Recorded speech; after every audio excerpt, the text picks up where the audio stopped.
ओम शांति। आज की तारीख है 6/10/11 और आज क्या है पता है? अपने भारत देश के अंदर तो ये दशहरा नाम का त्योहार भी बहुत धाम धूम से मनाते हैं। तो आज है दशहरा, अर्थात दश को हरा, हरा माना हराया, भगाया। तो दश कौन? तो ये 5 विकार, नर के 5 विकार नारी के, ये एक सिंबल हुआ अपवित्र प्रवृत्ति का, या फिर कहें कि 5 विकारों का।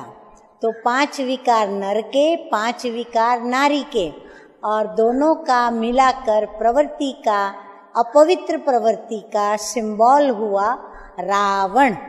तो ये जो मनाते हैं दशहरा, तो वो रावण को याद किया जाता है। और फिर भारत के अंदर रावण की बड़ी बड़ी एफिजी बनाई जाती है, बड़े बड़े उसके पुतले बनाए जाते हैं और उन पुतलों को जला दिया जाता है। और फिर वंडर ये है कि प्रति वर्ष वो रावण को जलाते हैं, खत्म करते हैं, फिर दूसरे वर्ष माना आने वाले वर्ष में फिर से उसका पुतला बनाते, फिर से जलाते, फिर से हर वर्ष बनाते, फिर से हर वर्ष जलाते। तो इसका मतलब क्या हुआ? क्या ये समझा जाए कि रावण मरा ही नहीं, वो फिर जिंदा हो जाता है? और शास्त्रों में भी कहते हैं उसका एक गला काटा फिर जिंदा होता है, फिर दूसरा काटा फिर जिंदा होता है। टोटल रावण कब मरा? जब राम ने आकर के उसको तीर मारा। जब रावण का तीर लगा तब जाकर के रावण मरा और हमेशा के लिए मर गया। तो अब निराकार बाप जो राम है, वो निराकार बाप राम आकर के हमें वह ज्ञान बाण दे रहे हैं और हम बच्चों के द्वारा रावण को खत्म करा रहे हैं।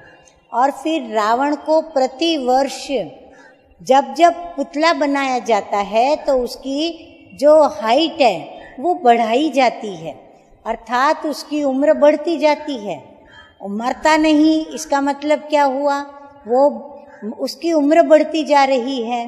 परंतु मीठे मीठे शिव बाबा जब आते हैं तो हम बच्चों को ऐसे ज्ञान बाण देते हैं जो हम हर बच्चे जिन्हों के अंदर 5 विकार रूपी रावण बैठा है, उनको वो तीर लगा करके और वो बाण से उनका हमेशा के लिए नाश कर देते हैं। और तब कहा जाता है विजयादशमी। हाँ, तो विजय का दिन बड़े उत्साह और उमंग के साथ विजयादशमी के रूप में मनाया जाता है। अच्छा, अब ये मुरली का हेडिंग शुरू हो रहा है। रावण को मारने वाले अर्थात 5 विकारों को मारकर हम बच्चों को 5 विकारों के सर्व बंधनों से मुक्त करने वाले मीठे मीठे शिव बाबा कहते हैं, मीठे बच्चे योग बल से विकारों रूपी रावण पर विजय प्राप्त कर सच्चा सच्चा दशहरा मनाओ। प्रश्न है, रामायण और महाभारत का आपस में क्या कनेक्शन है? दशहरा किस बात को सिद्ध करता है? उत्तर है, दशहरा होना माना रावण का खत्म होना और सीताओं को उनसे छुटकारा मिलना। लेकिन दशहरा मनाने से तो रावण से छुटकारा मिलता नहीं। जब महाभारत होता है तब सब सीताओं को छुटकारा मिल जाता है। महाभारत की लड़ाई से रावण राज्य खत्म होता है। तो रावण, रामायण और महाभारत और गीता का आपस में बहुत गहरा कनेक्शन है। गीत बजा महफिल में जल उठी शमा, परवानों के लिए प्रीत बनी है दुनिया में मर जाने के लिए। धारणा के लिए मुख्य सार है, नंबर 1, बाप समान प्यार का सागर बनना है। कभी भी आवेश में नहीं आना है।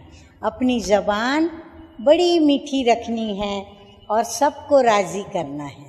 हाँ, जवान कड़वी होंगी तो सब नाराज हो जाएंगे। अच्छा, नंबर 2 है हड्डी सर्विस करनी है, अर्थात बहुत मेहनत करनी है, नशे में रहना है कि अब ये पुराना शरीर छोड़ हम जाकर के प्रिंस प्रिंसेस बनेंगे। वरदान है आज का, देही अभिमानी स्थिति में स्थित हो सदा विशेष पाठ बजाने वाले संतुष्ट मणि भव।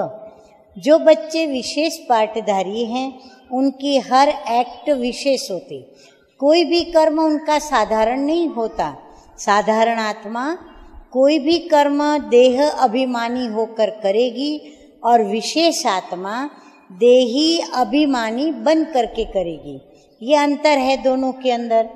जो देही अभिमानी स्थिति में स्थित रहकर कर्म करते हैं वे स्वयं से भी सदा संतुष्ट रहते हैं और दूसरों को भी सदा संतुष्ट करते हैं, इसलिए उन्हें संतुष्ट मणि का वरदान स्वतः ही प्राप्त हो जाता है।